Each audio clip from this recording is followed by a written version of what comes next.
The European Union, France, and Germany are all banding together to condemn the U.S.'s visa bans on European citizens who say they're trying to combat online hate and disinformation. U.S. Secretary of State Marco Rubio announced those bans yesterday. They target 5 specific individuals. One of them is former European Commissioner Thierry Breton.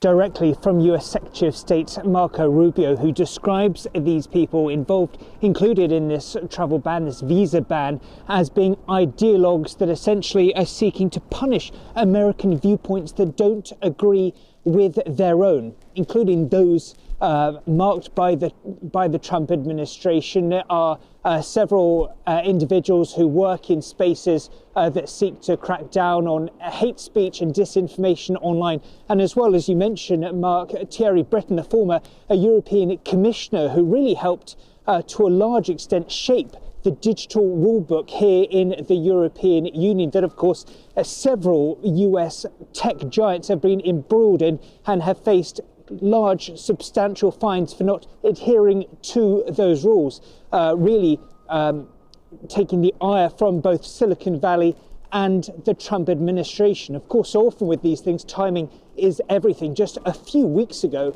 the European Commission fined X to the tune of roughly $140 million for not complying with one of these digital rulebook acts. And we've also heard from the US trade representative saying that the Trump administration would use any means necessary to stop the EU clamping down on some of those big US tech firms. So it seems that the Trump administration is starting to deliver on that threat. So how do people in Europe feel about all this? We've had a strong response, as you might imagine, from several EU leaders. We've heard from the bloc's top diplomat, Kaja Kallas, who says that this is unacceptable from the United States. She says this is an attempt to undermine European sovereignty.